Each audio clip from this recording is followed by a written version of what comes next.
Beauty Will Save the World, Rediscovering the Allure and Mystery of Christianity by Brian Zahnd.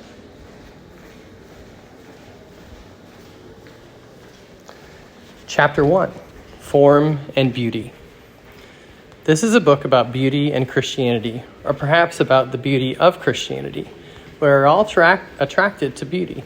We desire it, we admire it, we recognize it when we see it. We have an innate instinct for beauty, even if the definition of what beauty actually is can be a bit unwieldy. In an academic sense, beauty is generally understood as a combination of color, shape, and form that we find aesthetically pleasing. That is a rather bland description of beauty, but even if the definition is inadequate, we do understand that beauty has form. This is important. Whether it's a painting or a poem, or a sculpture or a song, beauty has a form. Form is central to beauty. Distortion of a beautiful form takes away from its beauty. Obviously, it's even possible for a beautiful thing to become so distorted and deformed that it loses most or all of its beauty. When this happens, it's a kind of vandalism.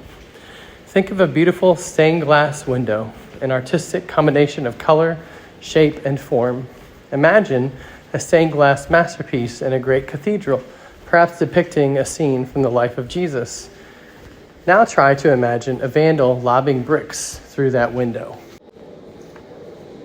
The beautiful combination of color and form has been broken, and beauty has been lost. It is a tragedy, and we are saddened. What we hope for now is some kind of restoration. We hope that beauty can be recovered. We hope for this because one way of viewing life is an ongoing struggle to create, preserve, and recover what is beautiful. This is why art is not merely a leisure pursuit, but serious business, because, quite simply, life should be made as beautiful as possible. But this is not a book about art appreciation. This is a book about Christianity and about making it beautiful. Christianity in its proper form is a transcendent beauty. The story of Jesus' life, death, and resurrection is not only the greatest story ever told, but it's also the most beautiful story ever told. Christianity, as the ongoing expression of the Jesus story lived out in the lives of individuals and in the heart of society, is a beauty that can redeem the world. That is an almost outlandish statement, but I believe it. Yet I also recognize that Christianity can be distorted. It can be twisted out of shape. It can lose its beautiful form. When this happens, Christianity is not only less than beautiful, it can at times be blatantly ugly. It has happened before. What I fear is that we are in danger of losing our perspective of what is most beautiful about Christianity and accidentally vandalizing our faith with the best of intentions. I fear the vandalism has already begun. This book is about what can be done and how Christianity can recover its form and beauty through a new kind of reformation. Ecclesia Reformata Semper Reformanda. The church reformed and always reforming. This Latin phrase was one of the mottos of the Protestant Reformation, a reminder and acknowledgement that for the church to remain true to its mission and witness and to retain its beauty, the church must constantly be reforming itself. Of course, Semper Reformanda doesn't mean the church should mindlessly engage in change for the sake of faddish novelty or trendy innovation. That's not what I'm talking about. Rather, Semper Reformanda comes from the realization that there are forces, political, social, theological, spiritual, and so forth, that over time tend to twist the church and the gospel out of shape. As a result, the church must continually seek to recover the true form and original beauty found in the gospel of Jesus Christ. This kind of reformation is an ongoing process. There's indeed a sense in which the need for some measure of reformation is always present. But there are also times when the need for reformation, think reformation, is more critical than others. There are times when the distortion of the church is severe enough that the integrity of our message is compromised. I'm convinced the evangelical church in the Western world is facing just such a crisis. Putting it as plainly as I can, evangelical Christianity needs to recover the form and beauty that are intrinsic to Christianity. We need a reformation because we are being twisted out of shape. Let me try to explain how this has happened. The stories of evangelicalism in America are deeply intertwined in much of the same way that the stories of Catholicism and the Roman Empire are intertwined. Evangelical Christianity came of age during America's rise to superpower status on the world stage. America, untethered from European Christendom and their vassal state churches, provided an environment conducive for evangelical Christianity. And evangelical Christianity has flourished in the American environment. By evangelical, I mean the expression of Protestant Christianity characterized by a dual emphasis on the authority of Scripture and a personal conversion experience. This is evangelicalism at its best. So far, so good. But there is always a particular temptation faced by the church when it is hosted by a superpower. The temptation is to accommodate itself to its host and to adopt or even christen the cultural assumptions of the superpower. This is nothing new. The long history of the church bears witness to the reality and seductive power of this temptation. The historic problem the Greek Orthodox Church struggled with in the East 1,600 years ago was the temptation to be too conformed to the Byzantine Empire. At the same time, the historic problem the Roman Catholic Church struggled with in the West was the temptation to be too conformed to the Roman Empire. And I dare suggest, or even insist, that the problem that is distorting American evangelicalism is that it has become far too accommodating to Americanism and the culture of a superpower. This is fairly obvious. You don't have to be a sociologist to recognize that the American obsession with pragmatism, individualism, consumerism, materialism, and militarism that so characterizes contemporary America has come to shape and thereby distort the dominant form of evangelical Christianity found in North America. It becomes American culture with a Jesus fish bumper sticker. If we are unwilling to engage in critical thought, we will simply assume that this is Christianity, when in reality it is a kind of Christianity blended with many other things. To be born in America is to be handed a certain script. We are largely unconscious of the script, but we are scripted by it nevertheless. The American script is part of our nurture and education, and most of it happens without our knowing it.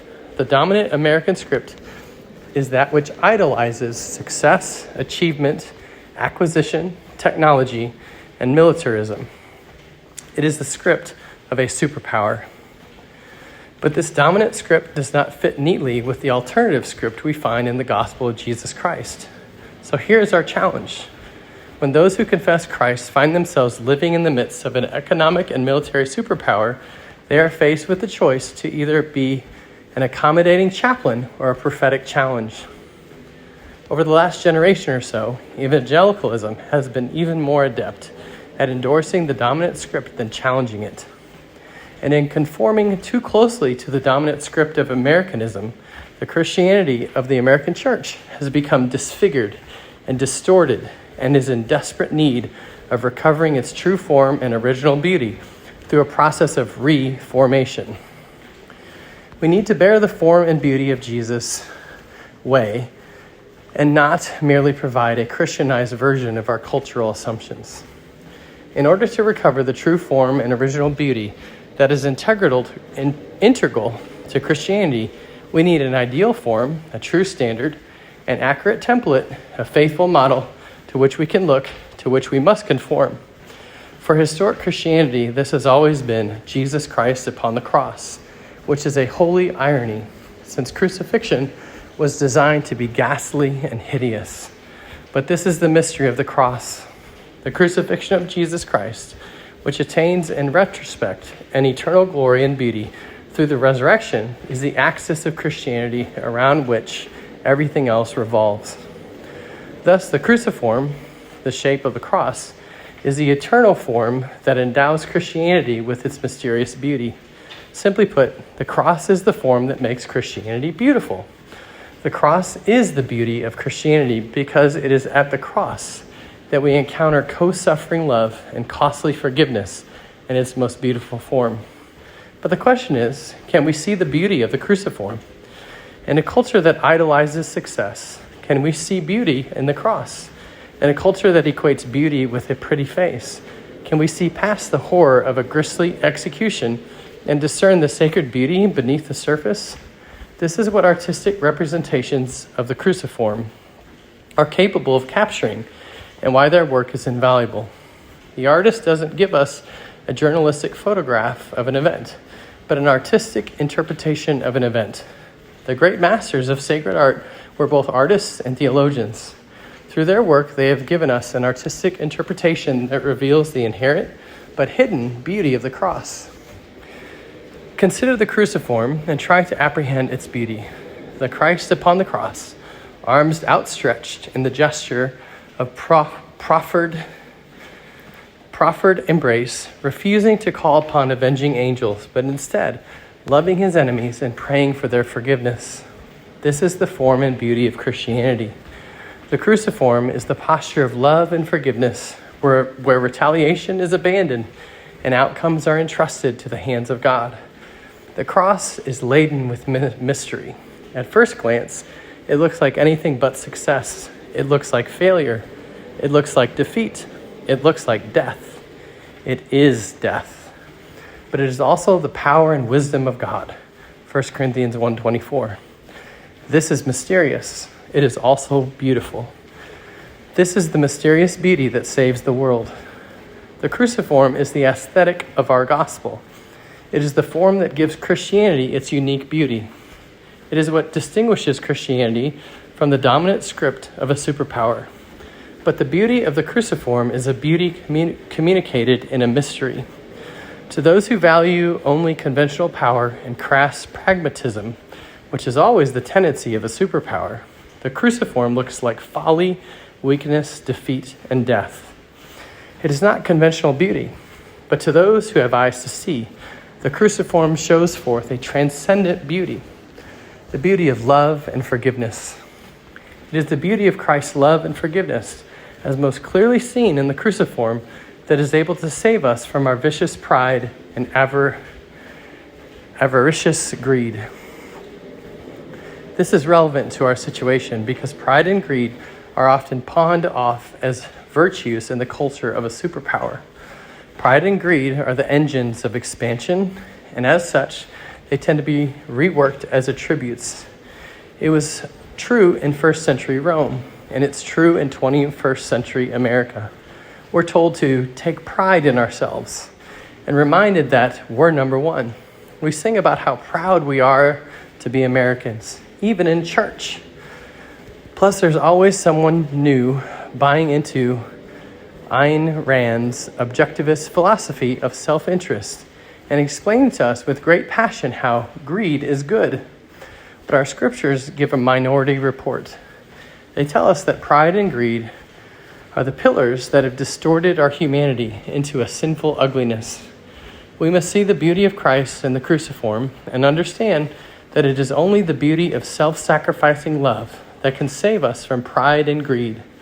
This is the beauty Dostoevsky correctly and prophetically spoke of when he said, "Beauty will save the world." The church always faces the temptation to turn its gaze from the beauty of the cruciform and look instead to the kingdoms of the world and their splendor. Matthew 4:8. The beauty of the cruciform is a subtle and hidden beauty, like the enigmatic smile of Mona Lisa. The splendor of Babylon is brash, like the garish lights of Las Vegas. When we lose sight of the subtle beauty of the cruciform, we become seduced by the power, prestige, and pragmatism of politics. To borrow Tolkien's theme, we become seduced by the ring of power. The ring of power is the enemy of beauty. It was the ring of power, my precious, that transformed the human-like Smeagol into the reptilian Gollum. In like manner, the church begins to devolve from beauty into a distorted form, less beautiful the moment it reaches for the ring of power. But we reach for the ring of power nevertheless. We find it almost irresistible. Of course, we supply ourselves with copious reasons as to why our fascination with conventional power is a good thing. We want to have power to do good. We want to make a difference in the world. We have to take a stand against evil. But without realizing it, we are being subtly seduced into thinking there's a better way to go about achieving righteousness and justice, think beauty, than by taking up the cross and following Jesus. We begin to think that if we can just get Caesar on our side, if we can just get the emperor to hold a national prayer breakfast, we can then baptize the ways and means of the empire and at last accomplish great things for God. And here's the thing. Caesar is more than willing to employ the church as a chaplain, as long as the church will endorse, with a bit of religious flourish, the ways and means of the empire. Of course, the ways and means of the empire are the ways and means of the empire. Of course, the ways and means of the empire are the ways and means of political and military domination. There's no beauty in that. Politics is never pretty. Everyone knows that. Thus, the church sacrifices the beauty of Christianity when it chooses the political form over the cruciform. Reaching for the ring of power distorts our beauty. But why would we do it? Why would we sacrifice the enchanting beauty of Christianity for the ugly machine of politics? Because political power is so, and there's no other word for it, pragmatic. We're convinced it works. What could be more simple? Here's the formula. Just put good people in positions of power and good things will happen. Such thinking is very close to the wilderness temptation Jesus faced. More on that later. We are easily seduced by the clear logic of political pragmatism. But we need to remember that God does not save the world through the clear logic of political pragmatism, though Jesus was tempted by the devil, and even by his own disciples, to attempt it. Instead, God saves the world through the ironic and mysterious beauty of the cruciform. To achieve good through attaining political and military dominance has always been the way of the fallen world. We seem to lack the imagination to envisage any other way, but it's not the Jesus way. It's not the beautiful way. It's not the way of the cruciform. Jesus does not save the world by adopting the ways and means of political pragmatism and becoming the best Caesar the world has ever seen. Instead, Jesus saves the world by suffering the worst crime humanity is capable of, the crime of deicide, the murder of God. On the cross, Jesus absorbed our hate and hostility, our vengeance and violence into his own body and recycled it into love and forgiveness. By his wounds, we are healed. 1 Peter 2:24. By this beauty, we are saved. The 3rd century theologian Origen observed that the marvel of Christ is that in a world where power, riches, and violence seduce hearts and compel assent, he persuades and prevails not as a tyrant, an armed assailant, or a man of wealth, but simply as a teacher of God and his love. Commenting on this, David Bentley Hart says, Christ is a persuasion, a form evoking desire. Such an account of Christ must inevitably make an appeal to beauty. I absolutely agree. Christ persuades not by the force of Caesar, but by the beauty of love. I assume that every Christian would agree with the idea that what Jesus did in his death was beautiful, and that somehow this beautiful act is central to our salvation. But the challenge is to translate the beauty of the cruciform into contemporary Christianity, especially a contemporary Christianity obsessed with power and politics. The beauty of the cruciform, in which Jesus saves the world through an act of co-suffering love and costly forgiveness, is the same beauty that must characterize the church if we are to show forth the glory of the Lord in our world. But it's the beauty of cruciform love that is most marred when we allow the Christian faith to be politicized. A politicized faith loses its beauty very quickly. I know because I was once an enthusiastic participant in the process of faith-based politicization. I was willing to subtly, and at times not so subtly, align my church with partisan political agendas. Senators and congressmen would visit my church to give their testimonies, always around election time. We handed out voter guides so those not paying close enough attention would know how to vote. We found ways to make the elephants and donkeys of the American political process somehow analogous analogous to the sheep and goats in Jesus' parables. But for me, that came to an abrupt end in a fairly dramatic fashion. In September of 2004, in the heat of a volatile presidential campaign, I was asked to give the invocation at a political rally where one of the vice presidential candidates was appearing. I agreed to do so. I remember well the acrimony outside the convention center, where protesters and supporters were busy hurling ugly epithets at one another. Inside the convention center, the crowd was being whipped into a political frenzy that amounted to, "Hooray for our side!" As I sat on the platform with the political acolytes and me as their rent-a-chaplain, I began to squirm. I knew I was being used. I was a pawn in a political game. I felt like a tool and a fool. When it came time for me to pray, for which the unstated purpose was to let it be known that God was squarely on our side, I stepped to the podium and first prayed silently, "God, what am I doing here? I've made a mistake. I'm sorry." I then offered a largely innocuous prayer and left as soon as I could, promising myself and God that I would never do anything like that again. But in leaving the convention center, I again had to run the gauntlet of supporters and protesters yelling at one another with the police in between the two groups to prevent them from being at one another's throats. It wasn't pretty, and no prayer could make it pretty. It was petty, partisan, and petulant. I could not imagine Jesus or the apostles sullying their gospel to participate in it. That moment was a turning point for me. I was no longer willing to see the church as a sidekick to Caesar, fully baptized, immersed, not sprinkled, into the acrimonious world of partisan politics. It's not that I'm afraid of controversy or persecution.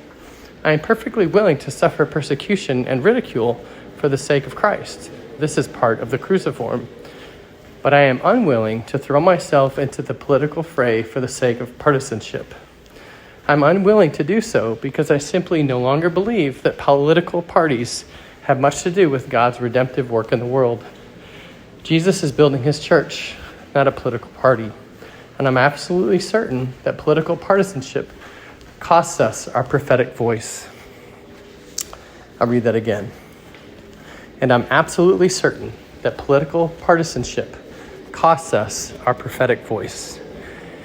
We end up a tool to one side, an enemy to the other, and prophetic to neither.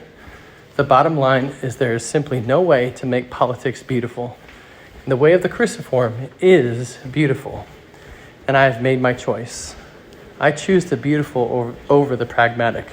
I realize that many people will not understand this, but I fully believe this is precisely the choice Jesus made. In choosing the cruciform over the political, Jesus was choosing the beautiful over the pragmatic. And we are going to recover the form, if we are going to recover the form and beauty of Christianity, we're going to have to face squarely the issue of the politicization of the faith, because things are getting ugly.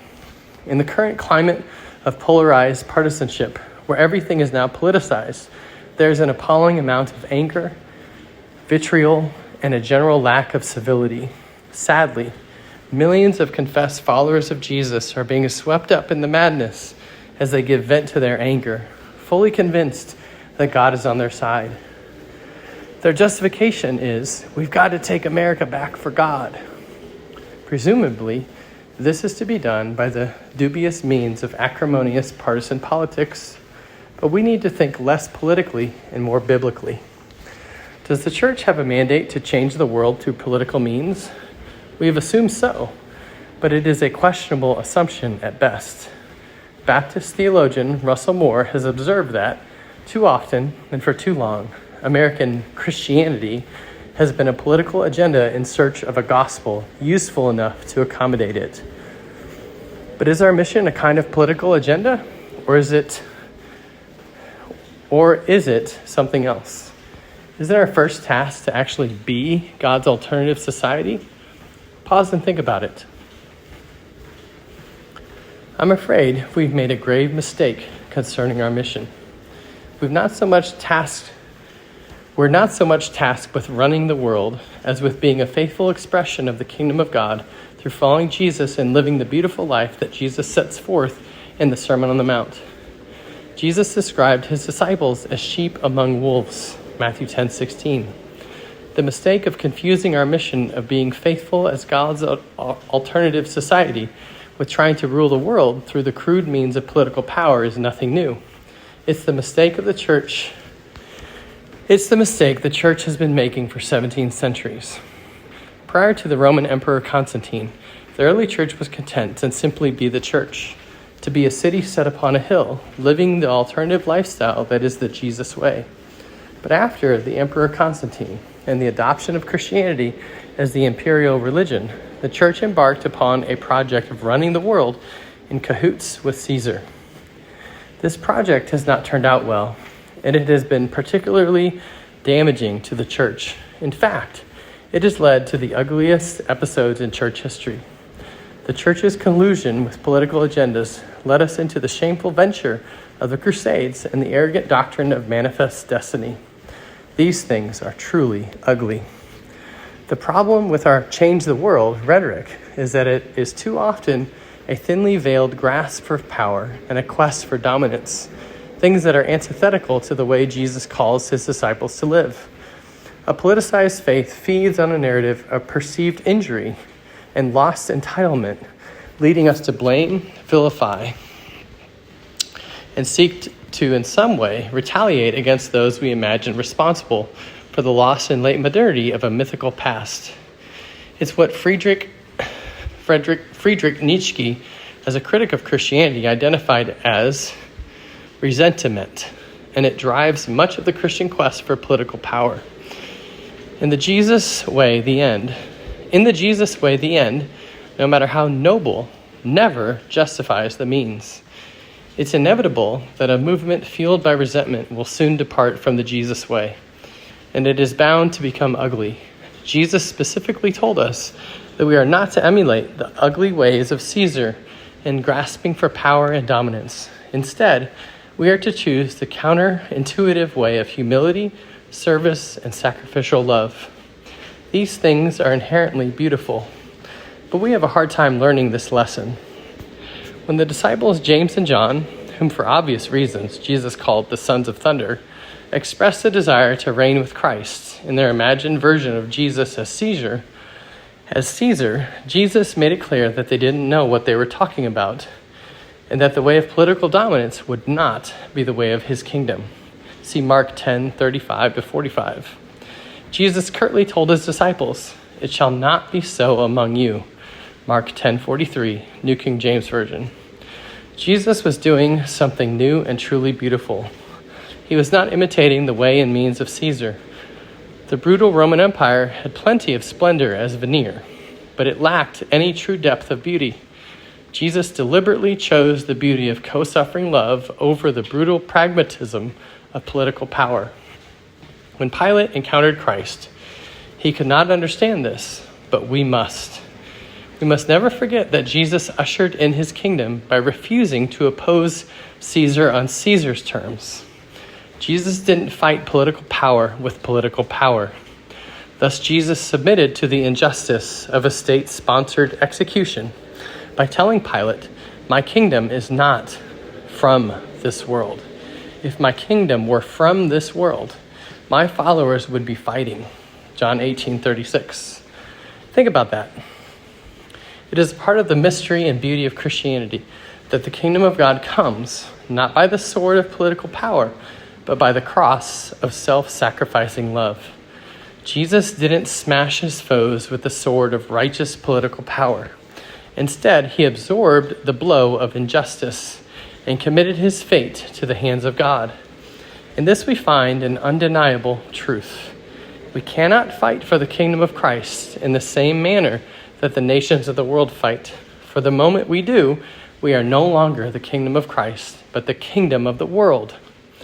A politicized mind can only imagine power as political domination, but a spirit-renewed mind imagines the more excellent way of love, which is the more beautiful way of the cruciform. Admittedly, we live in a world where much is wrong. But what is most wrong with the world is not our politics or Congress or who lives in the White House. This is either the naive gullibility or the manipulative rhetoric of partisanship. What is most wrong with the world is the ugly distortion of humanity brought about through the dehumanizing forces of lust, greed, and pride. As followers of Jesus, we are not called to campaign for a political solution, for ultimately there is none, but to demonstrate an authentic Christian alternative. We are advocates of another way. Certainly, we can participate in the political process, but we must do so primarily as ambassadors of another kingdom, merely as another kingdom, exhibiting and teaching the beautiful virtues of that kingdom. This is how we are salt and light. This is what makes us a shining city set upon a hill. We're to model what it means to be Christ-like in a Caesar-like world. But to be Christ-like in a Caesar-like world requires us to embrace the cruciform. Of course, the cruciform is offensive to the unimaginative mind of pragmatism. Pragmatism sees the cruciform as a passive surrender, though it is anything but that. Pragmatism believes the only way to change the world is to beat down the bad guys, either with ballots or bullets. But without even raising the thorny issue of who are the bad guys in the ever-escalating world of revenge, the philosophy of beat down the bad guys displays an appalling lack of imagination. Pragmatism requires little imagination. It only needs the will to power. Or pragmatism will trot out the oft-quoted axiom from Edmund Burke: all that is necessary for the triumph of evil is for good men to do nothing. That is true enough, provided we don't misapply what it means to do nothing. I was once given Burke's maxim as a counter-argument after preaching on the Sermon on the Mount, as if living the Sermon on the Mount is doing nothing. Or worse yet, as if a Christian can call upon Edmund Burke to refute Jesus Christ. But here's the real problem I have with the trajectory of American evangelical church in the early 21st century. If, instead of imitating Christ with his cross, we want to imitate Caesar with his sword, we inevitably choose the ugly over the beautiful. This approach always leads the church away from living as a witness to the gospel. Being a faithful witness to the gospel should be a hallmark of evangelical Christianity, but something has gone very wrong. Think about it. That the primary public witness of the American evangelical church for the past 30 years has been political is an absolute tragedy. Evangelicals are no longer known within the wider culture for their devotion to Scripture and their belief in a personal conversion experience. Now evangelicals are known primarily for their politics. This has been anything but helpful. The amount of hope many evangelical Christians place in politics is nothing short of astonishing. If nothing else, it is naive, but worse, it is a betrayal. It is a betrayal of the beautiful way of Christ. For in a politicized faith, we embrace the ugly pragmatism of political domination over the beauty of the cruciform. Theologian Stanley Hauerwas has correctly observed, the church doesn't have a social strategy. The church is a social strategy. Instead of trying to force change upon the wider society through means of legislation, we are to exemplify the beautiful alternative of the kingdom of God by actually living it. We make a terrible mistake when we tell the wider society something like this: we have the truth, so let us run society by setting the rules. That is a kind of tyranny, no matter how well intended. Instead, we should simply be the alternative we seek to produce. We should be a righteous and just society. We should be the beautiful expression of the kingdom of God, attracting people by the unique aesthetic of our gospel. Our form is the cruciform, and our beauty is the mysterious aesthetic of the crucified Savior. Admittedly, this is a complicated issue that doesn't yield itself to simplistic solutions. I understand this. Christians have a complicated relationship with the state because we are a people who carry dual citizenship. We are citizens of both the kingdom of Christ and the particular geopolitical nation we happen to live in. But this much is certain: our first allegiance must be to the kingdom of Christ. Furthermore, we must never make the mistake of thinking God has some kind of commitment to the well-being of our particular nation over the well-being of other nations. This type of ugly and arrogant nationalism is completely incompatible with the Christian faith, which confesses Jesus as Savior of the world and not merely some version of a national deity.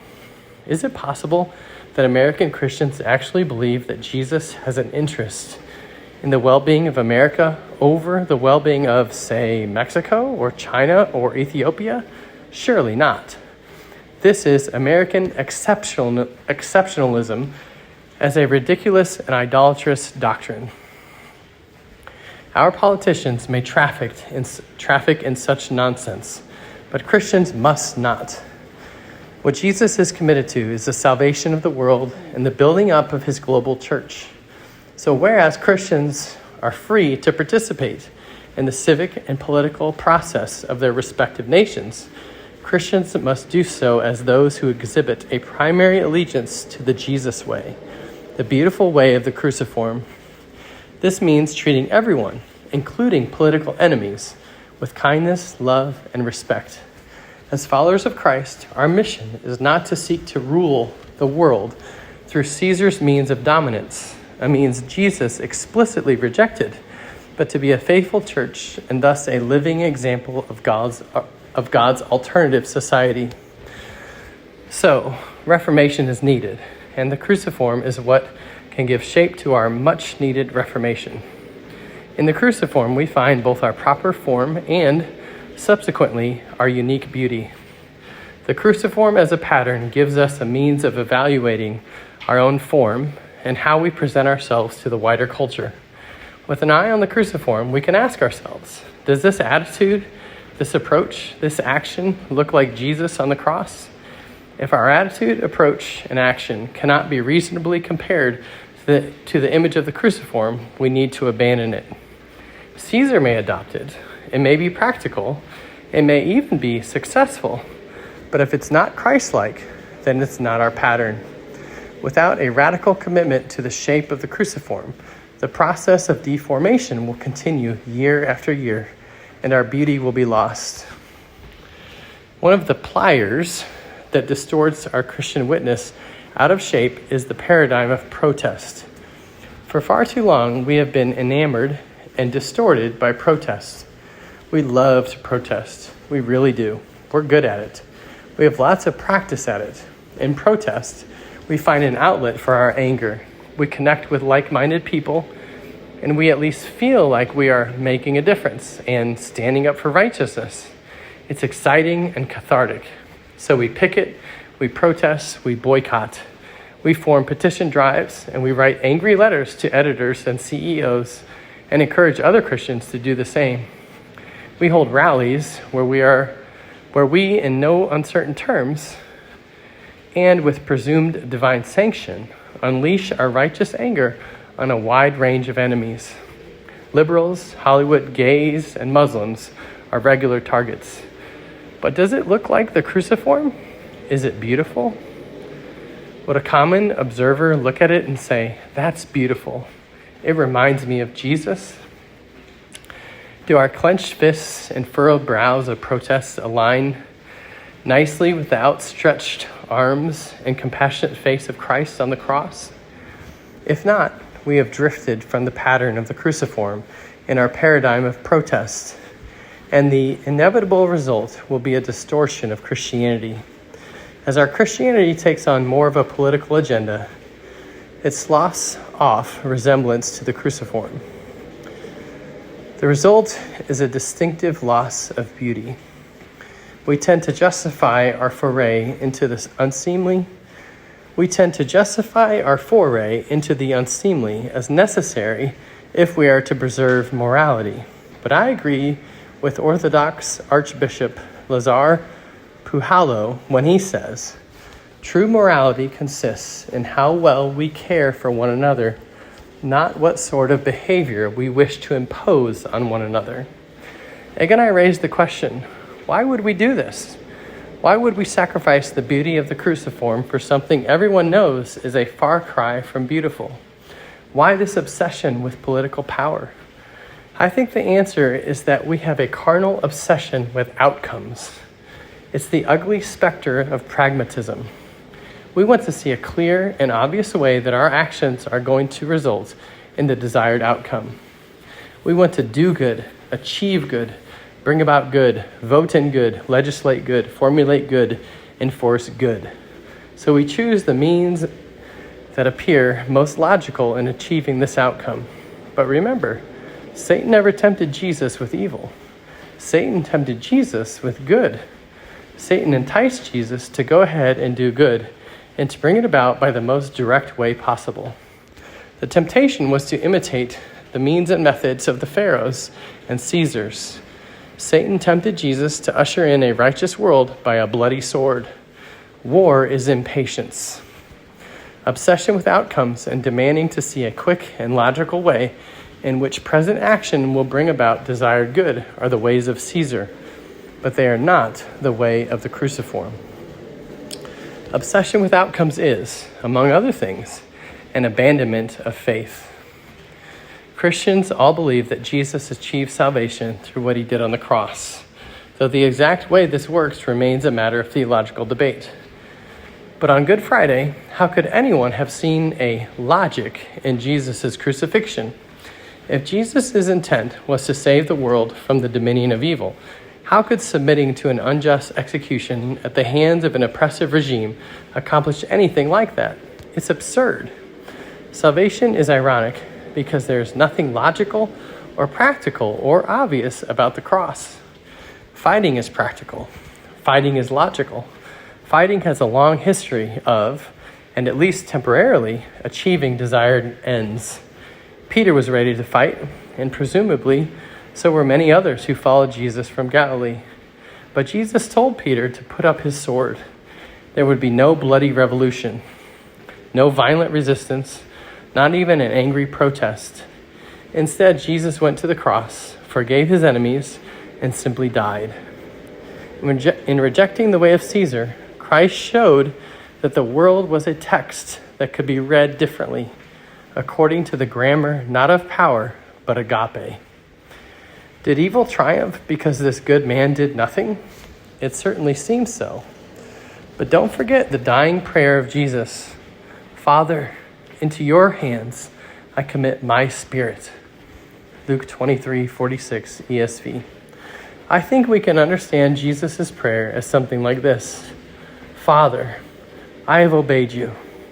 I have shown the world your ways, but the world has rejected me and your ways. I forgive them, but I am dying. So now I entrust everything to you. This is the way of the cruciform. It is the way of faith. In going to the cross, Jesus was not being practical. He was being faithful. Jesus didn't take a pragmatic approach to the problem of evil. Jesus took an aesthetic approach to the problem of evil.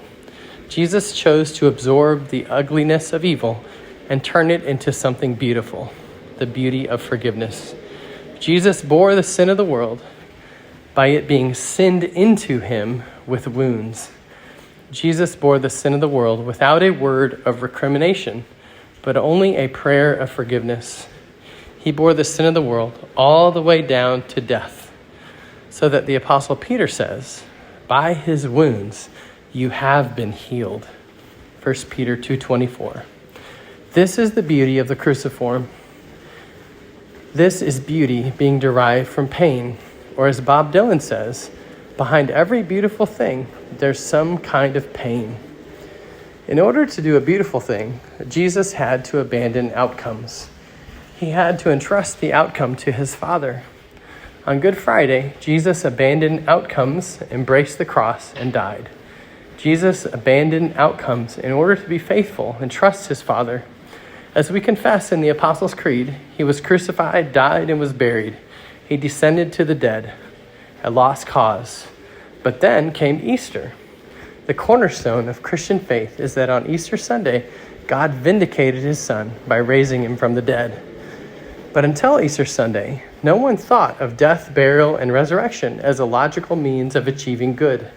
Even today, most people cannot accept the formula of the cruciform as a viable means of bringing about good. We want something that makes more sense, something quicker, something practical. And what we get are the same old ugly ways of Pharaoh and Caesar. Our embrace of the practical and ugly over the faithful and beautiful exposes our unbelief. We are orthodox enough to confess that Jesus saves the world through his cross, but we don't want to imitate it.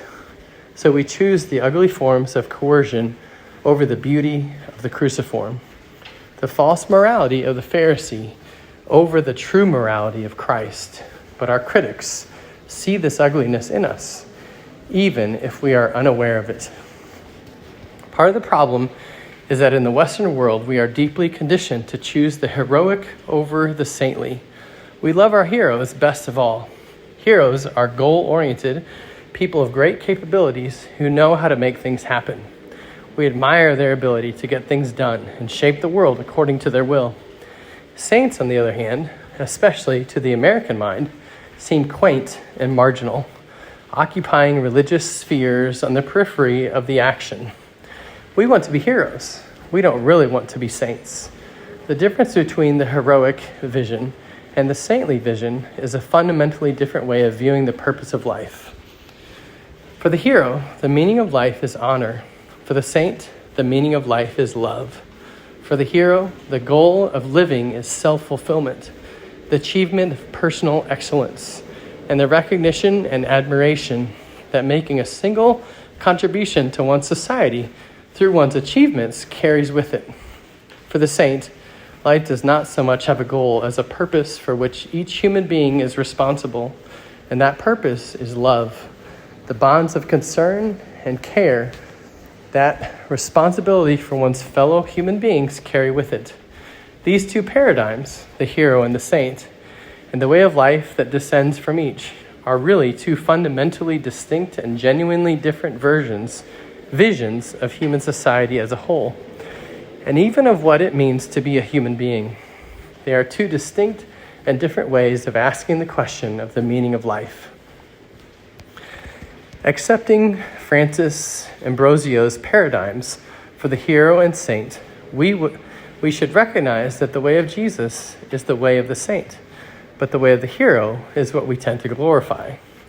To speak of the goal of life in terms of self-fulfillment, achievement, and excellence is very American, originally Greek and Roman, and very popular. There are plenty of versions of American Christianity that easily accommodate this basic paradigm. Christianity understood as a program for self-improvement and success in life is how Americanized Christianity most often accommodates itself to contemporary culture. It also makes Christianity popular and successful. But an honest reading of the Sermon on the Mount makes it clear that Jesus is teaching something radically different.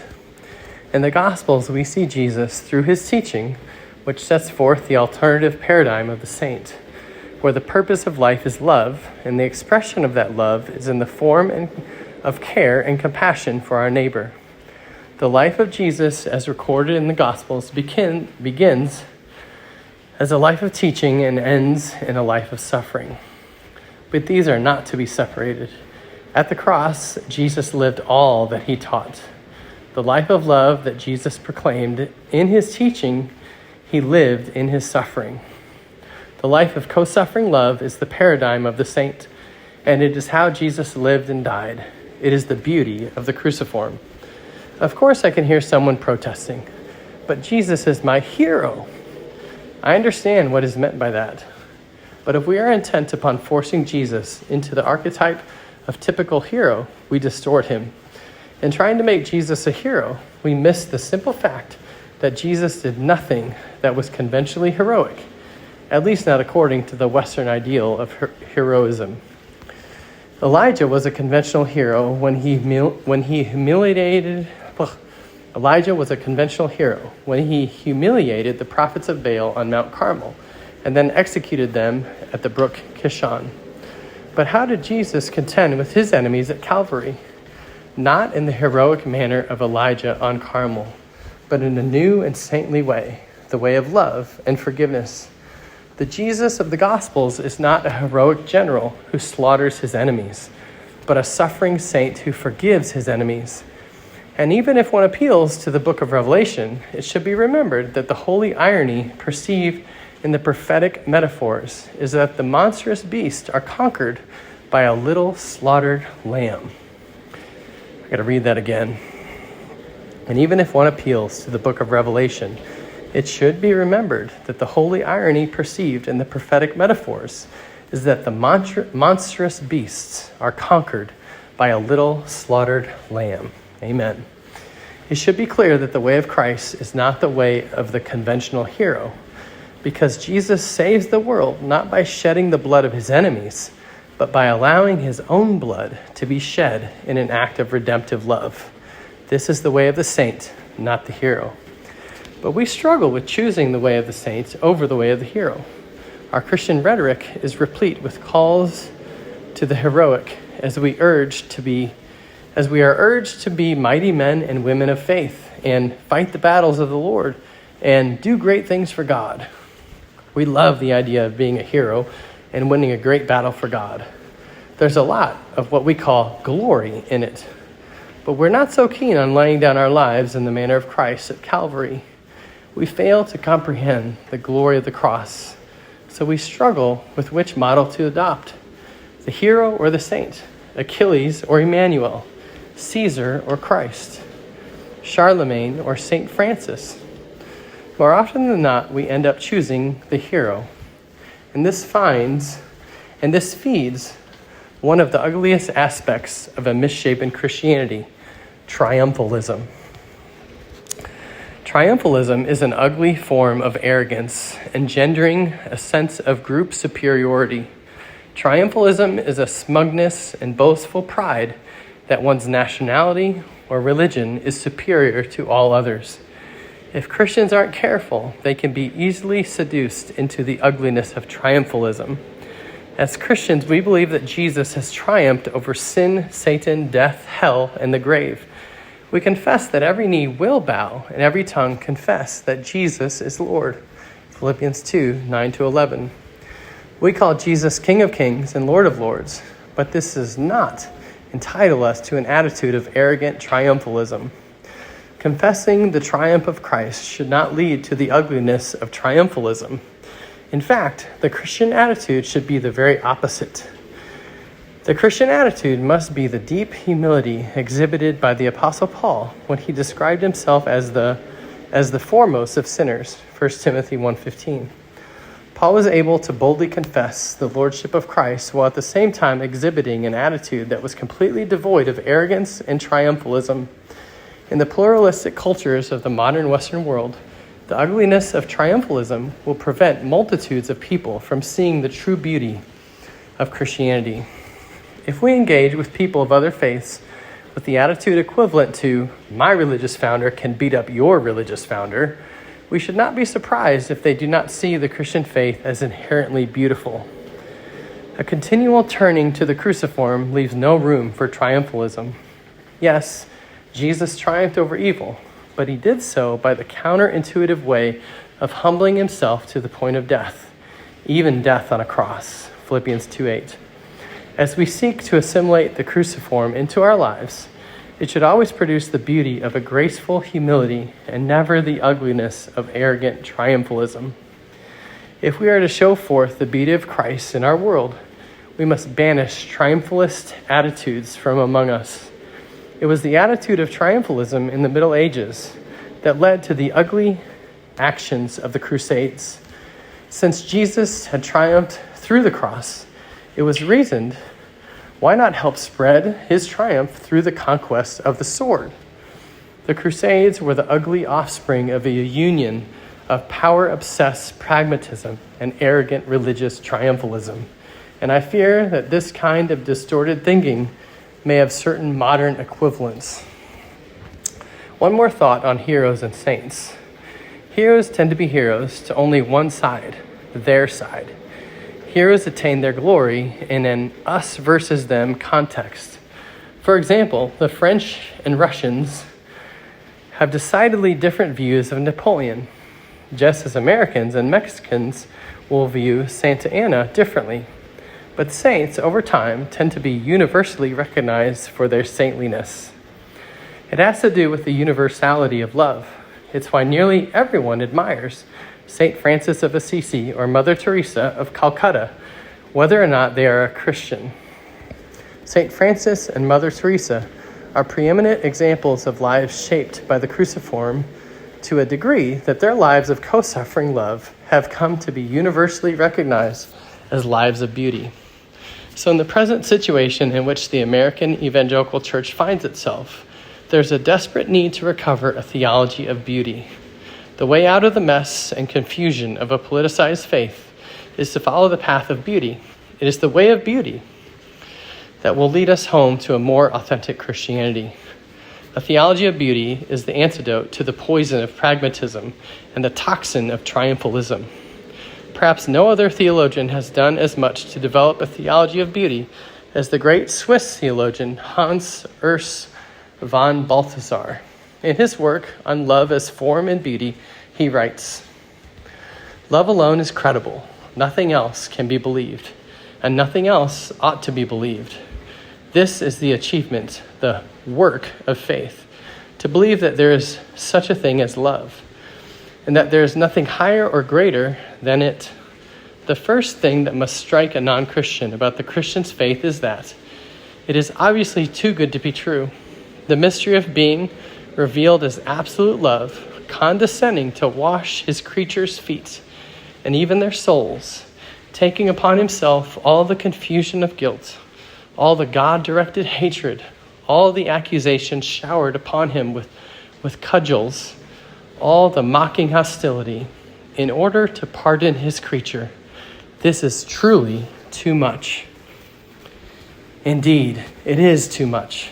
The Apostle Paul would describe this extravagance as the love of Christ that surpasses knowledge, Ephesians 3:19.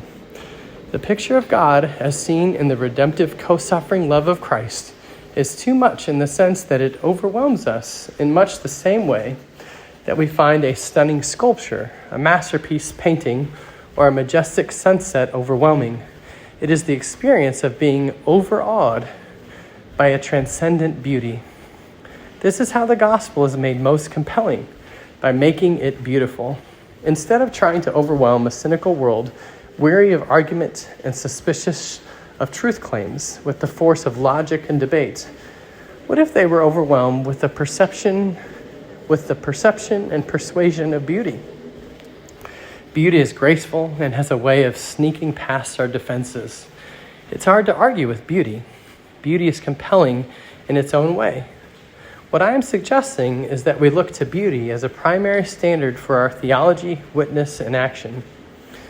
As radical as it may sound to those who have grown up in the sterile world of late modernity, asking the question, is it beautiful, is a valid and viable way to evaluate what we believe and do. We should ask ourselves, is this a beautiful doctrine? Is this a beautiful witness? Is this a beautiful practice? Along with asking if it is true and if it is good, we should also ask if it is beautiful. Truth and goodness need beauty. Truth claims divorced from beauty can become condescending. Goodness minus beauty can become moralistic. To embrace truth and goodness, in the Christian sense, we must also embrace beauty.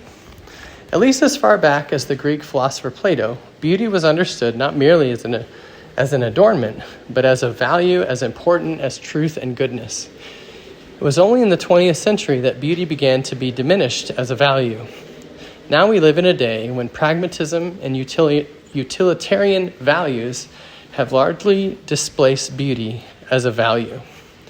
But the loss of beauty as a principal value has been disastrous for Western culture.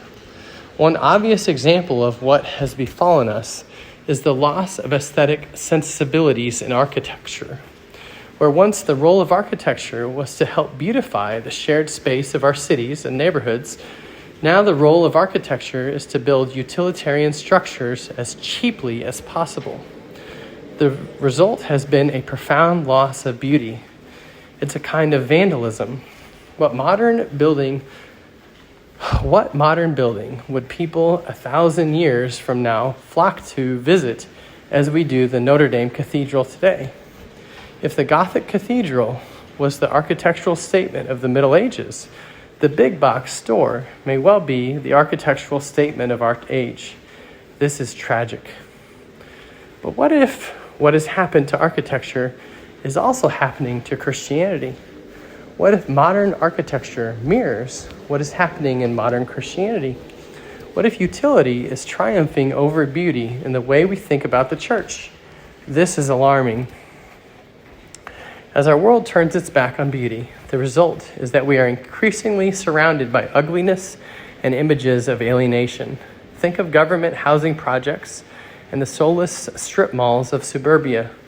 Art itself is under assault. Art is now largely driven not by time-tested standards of beauty, but by the marketplace. So the question is no longer, is it beautiful, but will it sell? Is this too reflected in the church?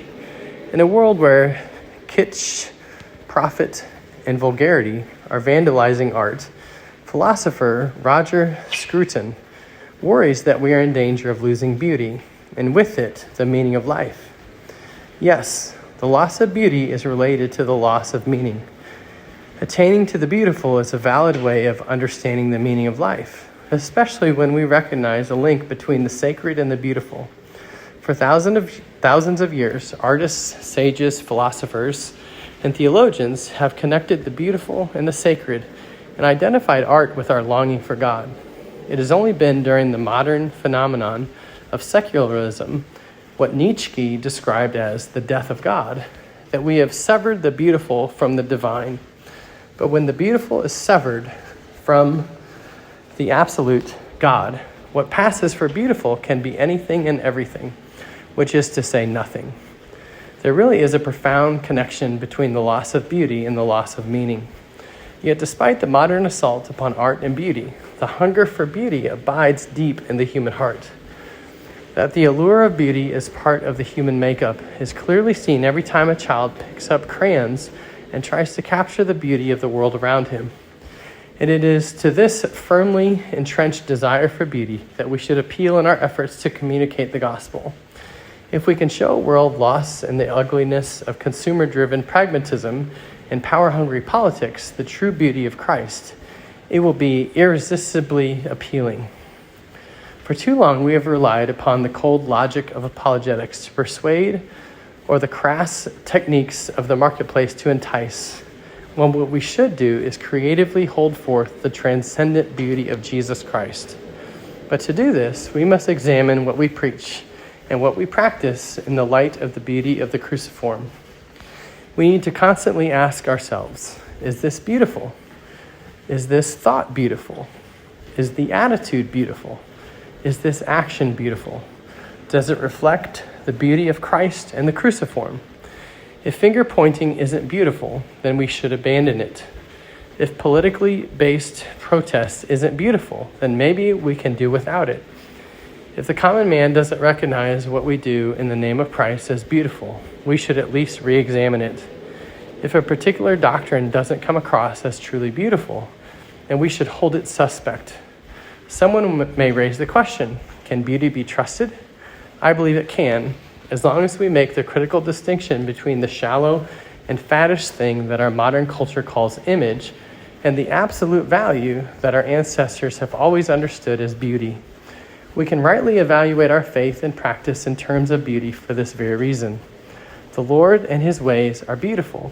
He has made everything beautiful in its time.